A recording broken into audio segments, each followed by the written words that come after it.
Hello friends, आप सबका अपने चैनल पर हार्दिक स्वागत है। कैसे हो आप सब? उम्मीद करता हूँ आप सब अच्छे होंगे। तो आज की इस क्लास में हम कक्षा 8 विज्ञान विषय के अध्याय 18 के अभ्यास प्रश्नों को सॉल्व करेंगे। आज हमारा ये लास्ट चैप्टर है। हमने पूरी बुक्स के सभी चैप्टर्स के क्वेश्चन आंसर अच्छे से सॉल्व करा दिए हैं। तो वो आप अपनी आवश्यकता अनुसार चैनल की प्लेलिस्ट पर जाकर आराम से देख सकते हो। तो चलिए शुरू करते हैं। देखिए, पहला प्रश्न दिया गया है, किन विभिन्न विधियों द्वारा जल का संदूषण होता है। हमें बताना है कि किन विभिन्न विधियों द्वारा जल का संदूषण यानी कि जल प्रदूषण होता है, जल खराब होता है या दूषित होता है। तो देखें, उत्तर हो जाएगा, पहला कारण है बहुत सी औद्योगिक इकाइयां हानिकारक रसायनों को जल में प्रवाहित कर देती है, जिससे क्या फैलता है? प्रदूषण फैलता है। कई सारी बड़ी बड़ी कल कारखाने और फैक्ट्रियों से निकलने वाला जो गंदा केमिकल युक्त जल होता है, उस रसायन या केमिकल युक्त जल को जलाशयों, नदियों या तालाबों में छोड़ दिया जाता है, जिससे वो जल क्या हो जाता है? पूरी तरह प्रदूषित हो जाता है। कुछ उदाहरण के लिए कुछ हानिकारक रसायन है, जैसे आर्सेनिक, लेड और फ्लोराइड, जो कि बहुत ही हानिकारक रसायन है। दूसरा कारण है खेतों में प्रयोग होने वाले पीड़कनाशी और अपर्तननाशी, यानी कि खेतों में समय समय पर विभिन्न रोगों से बचाव हेतु फलों में विभिन्न प्रकार की दवाइयों का छिड़काव किया जाता है। ये दवाइयां जल में घुलने के बाद भूमि में कंकर भौम, यानी जो भूमि के अंदर जल है, उस जल को क्या कर देती है? प्रदूषित कर देती है। या फिर वही रसायन बारिश के समय उस मृदा से होकर कहाँ पहुंचते हैं? जलाशयों तक पहुंचते हैं, जिसके कारण वहां का जल क्या हो जाता है? प्रदूषित हो जाता है। तीसरा है, तालाबों में उगने वाले शैवाल जब मर जाते हैं तो जीवाणु जैसे घटकों के लिए जो भोजन का कार्य करते हैं, ये अत्यधिक ऑक्सीजन का उपयोग कर जल में ऑक्सीजन की कमी कर देते हैं, जिससे जलीय जीव क्या हो जाते हैं? मर जाते हैं। जब तालाब में उगने वाले शैवाल जब मर जाते हैं तो वो जीवाणु क्या करते हैं? जल में घुली हुई ऑक्सीजन का बहुत अधिक मात्रा में उपयोग कर लेते हैं, जिसके कारण जो जीव जल में रह रहे हैं उनके लिए पर्याप्त ऑक्सीजन नहीं रह पाती, और इसी कारण ऑक्सीजन की कमी के कारण वो मर जाते हैं। और इस तरह भी कई सारे जल स्रोतों का जो पानी है वो प्रदूषित हो जाता है। चौथा है, वाहित अनुपचारित मल भी जल को दूषित कर सकता है, क्योंकि इसमें जीवाणु, वायरस, कवक तथा परजीवी हो सकते हैं। इसके अलावा जो लोग मलमूत्र, गंदगी, ये सब जलाशयों या कहीं न कहीं जल स्रोतों में क्या करते हैं? उनका निष्कासन करते हैं। इसके कारण भी क्या होता है? जल प्रदूषण होता है। तो ऐसे कई सारे कारण हैं जिनकी वजह से जल प्रदूषण क्या हो रहा है? बढ़ रहा है। चलिए, दूसरा प्रश्न दिया गया है, व्यक्तिगत स्तर पर आप वायु प्रदूषण को कम करने में कैसे सहायता कर सकते हैं। प्रश्न क्या कह रहा है कि आप अपने व्यक्तिगत स्तर पर, यानी अपने खुद के स्तर पर वायु प्रदूषण को कम करने के लिए कैसे सहायता कर सकते हैं। तो देखें, सबसे पहले अपने वाहन में शीशा रहित ईंधन, जैसे हम क्या करेंगे? सीएनजी का प्रयोग करेंगे। पेट्रोल या डीजल की बजाय हम किसका उपयोग करेंगे? सीएनजी का उपयोग करेंगे, ताकि उससे धुआं कम उत्पन्न हो और प्रदूषण बिल्कुल न के बराबर फैले। दूसरा, जीवाश्म ईंधन के स्थान पर, यानी पेट्रोल, डीजल या केरोसिन के स्थान पर हम वैकल्पिक ईंधन का प्रयोग करेंगे, जैसे सौर ऊर्जा या पवन ऊर्जा, जिसके कारण प्रदूषण क्या हो? कम से कम फैलेगा।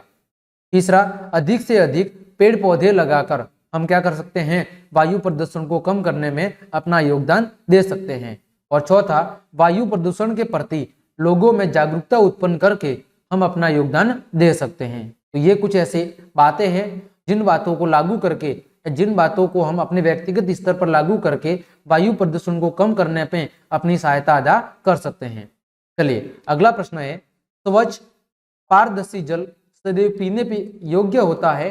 टिप्पणी कीजिए। क्या सही है ये कि स्वच्छ और पारदर्शी जल, पारदर्शी का मतलब जिसके आर पार हमें सब कुछ दिखाई देता हो, क्या ऐसा जल सदैव पीने योग्य होता है?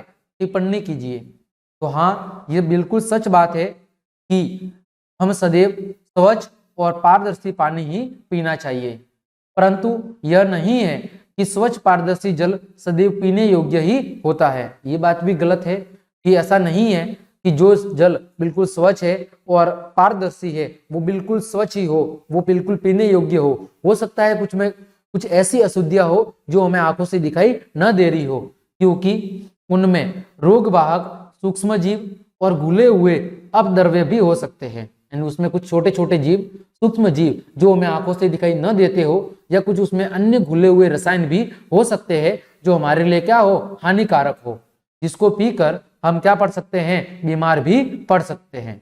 इसीलिए सदैव शुद्ध पेयजल ही पीना चाहिए।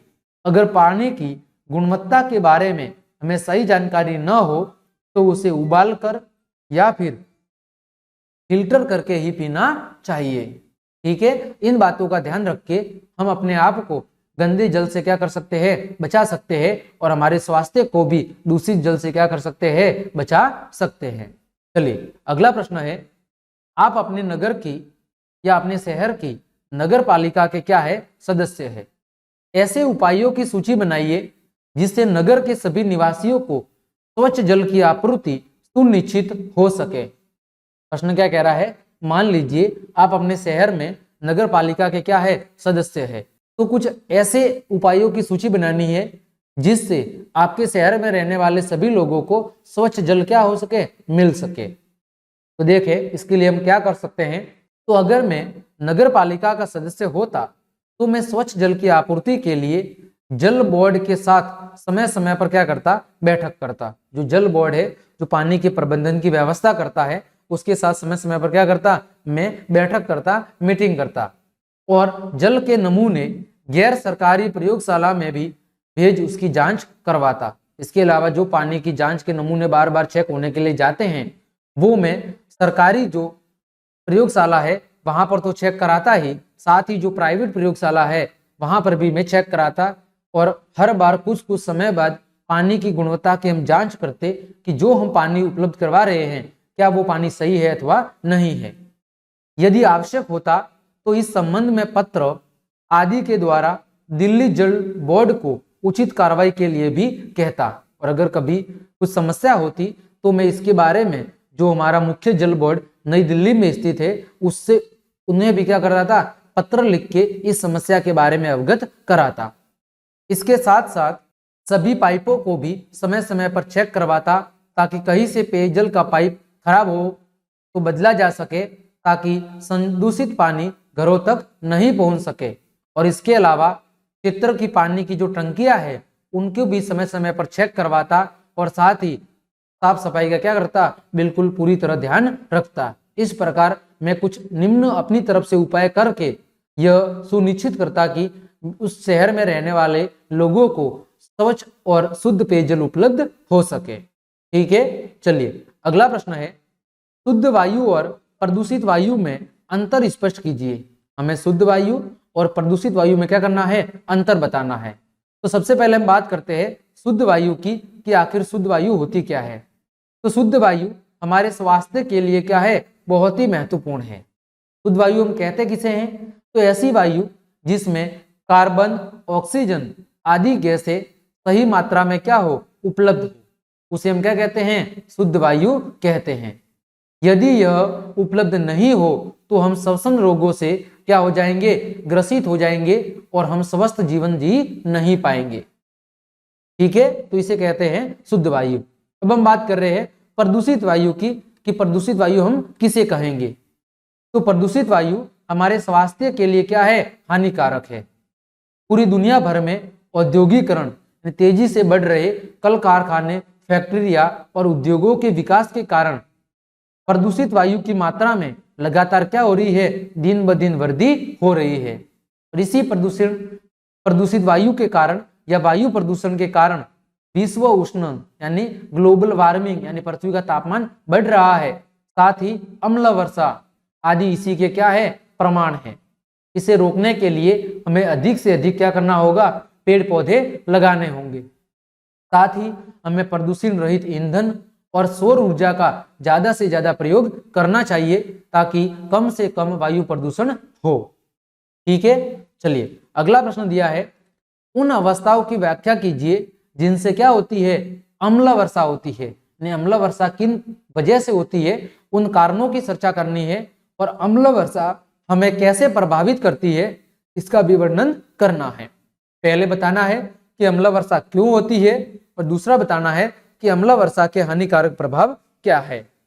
तो जब सल्फर डाइऑक्साइड यानी SO2, कौन सी गैस, SO2 तथा nitrogen oxide, nitrogen dioxide NO2 gas प्रदूषक वायुमंडल में उपस्थित जल वाष्प से अभिक्रिया करके क्या बनाती है, सल्फ्यूरिक अम्ल H2SO4 तथा नाइट्रिक अम्ल बनाती है HNO3।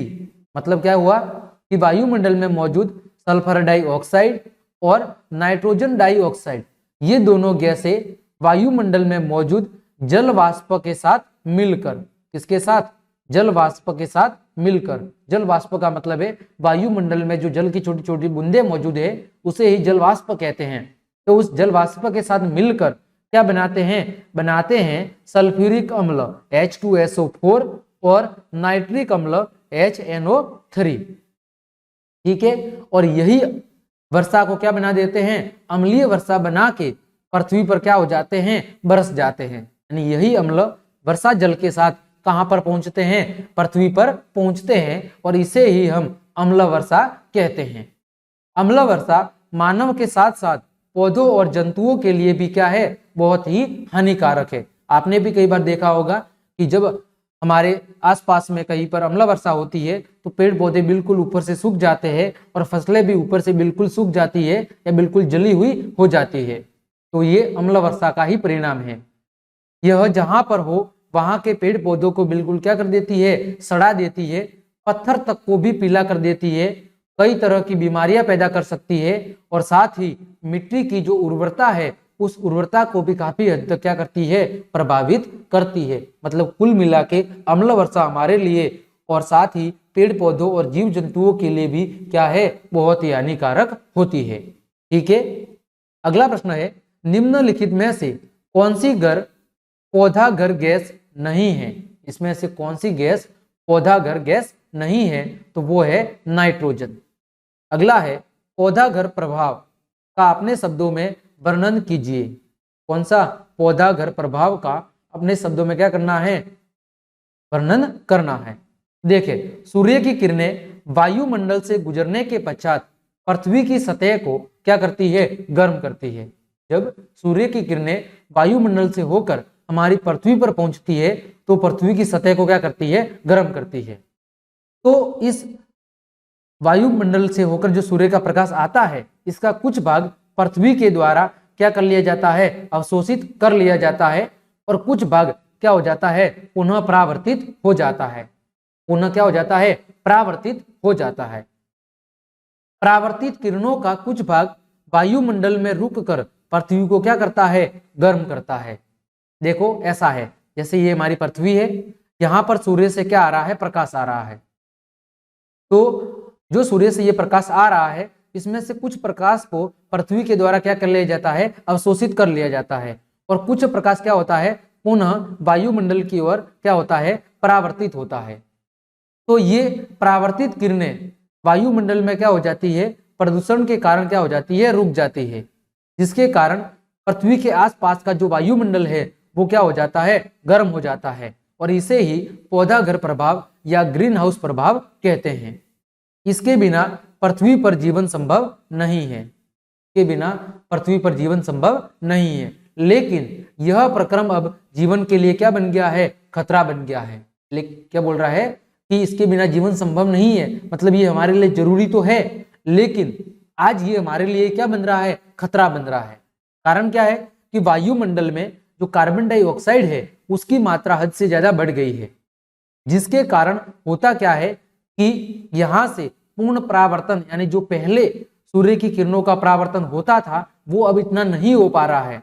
ठीक है, इसके अलावा जैसे मीथेन, नाइट्रस ऑक्साइड, जल वाष्प जैसी अन्य गैसें भी इसमें क्या दे रही है, अपना योगदान दे रही है। यानी ये वायुमंडल से प्रकाश का परावर्तन होने नहीं दे रही है, जिसके कारण पृथ्वी की सतह और इसके आसपास का जो वायुमंडल है वो बहुत ही क्या हो रहा है, गर्म हो रहा है, जिसके कारण पृथ्वी का तापमान दिन ब दिन क्या हो रहा है, बढ़ रहा है, और अगर ऐसे ही चलता रहा तो भविष्य में हमारे पृथ्वी का तापमान इतना बढ़ जाएगा कि यहाँ पर जीवन जीना क्या हो जाएगा, असंभव हो जाएगा। ठीक है, और इन्हें ही क्या कहते हैं, पौधागर गैसें या ग्रीन हाउस गैसें कहते हैं। प्रश्न पूछ भी सकता है कि ग्रीन हाउस गैसें किसे कहते हैं, तो देखो carbon dioxide, methane, nitrous oxide, जल वाष्प, इन सब को क्या कहते हैं, ग्रीन हाउस गैस भी कहते हैं। अगला प्रश्न है, आपके द्वारा कक्षा में विश्व उष्णन यानी ग्लोबल वार्मिंग के बारे में दिया जाने वाला संक्षिप्त भाषण लिखिए। तो ये आप अपने स्तर पर कोशिश कर सकते हैं। अगला प्रश्न है, ताजमहल की सुंदरता पर संकट का वर्णन कीजिए। कि ताजमहल की जो सुंदरता है वो धीरे धीरे कम हो रही है या उसकी सुंदरता पर धीरे धीरे संकट बढ़ रहा है, इसका कारण क्या है वो हमें बताना है। तो इसका कारण है अम्लीय वर्षा। अम्लीय वर्षा के कारण ताजमहल की सुंदरता क्या होती जा रही है, खत्म होती जा रही है। कि जो ताजमहल है, अगर आप ताजमहल का फोटो देखोगे तो एक पुराने वाला फोटो और एक आज का फोटो, इन दोनों में आपको स्पष्ट रूप से अंतर दिखेगा। इसका कारण क्या है कि वही लगातार बढ़ते हुए प्रदूषण की वजह से आज ताजमहल की सुंदरता है वो क्या पड़ गई है, खतरे में या संकट में पड़ गई है। अगला है, जल में जो 11वां प्रश्न है, जल में पोषकों के स्तर में वृद्धि किस प्रकार जल जीवों की उत्तरजीविता को प्रभावित करती है। जल में जो पोषक है, वो पोषक तत्वों के स्तर में अगर वृद्धि हो जाए तो वो जल जीवों की, जो जल में रहने वाले जीव है, उनके जीवन यापन को कैसे प्रभावित करती है। तो देखें, कहीं कहीं जलाशयों में बहुत से शैवाल उग जाते हैं। क्या उग जाते हैं, बहुत से शैवाल उग जाते हैं। ये शैवाल क्या करते हैं, यह उर्वरकों में उपस्थित नाइट्रेट और फॉस्फेटों जैसे रसायनों की आधिक्य मित्रों के कारण होता है। आधिक्य मित्रों नहीं, यहाँ पर मात्रा आएगा। ठीक है, यानी जो शैवाल है ये किसके कारण ज्यादा उत्पन्न होते हैं, तो जो उर्वरक होते हैं उन उर्वरक में उपस्थित नाइट्रेट और फॉस्फेट, इनकी अधिकता के कारण ये शैवाल क्या हो जाते हैं, अधिक मात्रा में उग जाते हैं। ये रसायन शैवाल को फलने फूलने के लिए पोषक की भांति क्या करते हैं, कार्य करते हैं। यानी जो ये पोषक तत्व है नाइट्रेट और फॉस्फेट, ये रसायन शैवालों के लिए बहुत ज्यादा उपयोगी होते हैं और ये शैवालों की वृद्धि और विकास में क्या करते हैं, बहुत ही ज्यादा मदद करते हैं। जब ये शैवाल मर जाते हैं तो जीवाणु जैसे घटकों के लिए क्या करते हैं, ये भोजन का कार्य करते हैं और ये अधिक मात्रा में क्या करते हैं, ऑक्सीजन का उपयोग करते हैं। क्या करते हैं, ऑक्सीजन का उपयोग करते हैं। इससे जल में ऑक्सीजन की क्या हो जाती है, कमी हो जाती है, जिसके कारण जल में रहने वाले जीवों को पर्याप्त ऑक्सीजन नहीं मिल पाती, जिसके कारण जो जलीय जीव है वो धीरे धीरे क्या होते हैं, मरने लगते हैं। तो इस प्रकार हमने आपके अध्याय के सभी प्रश्नों को अच्छे से सॉल्व कर लिया है। साथ ही आपकी बुक भी आज हमारी यहीं पे समाप्त होती है। उम्मीद करता हूँ सारे प्रश्न आपको अच्छे से समझ में आए होंगे। तो क्लास देखने के लिए आप सभी को धन्यवाद। ज़्यादा से ज़्यादा अपने मित्रों को शेयर कीजिए और अगर आप चैनल पर पहली बार आए हैं तो सब्सक्राइब जरूर कीजिए। धन्यवाद।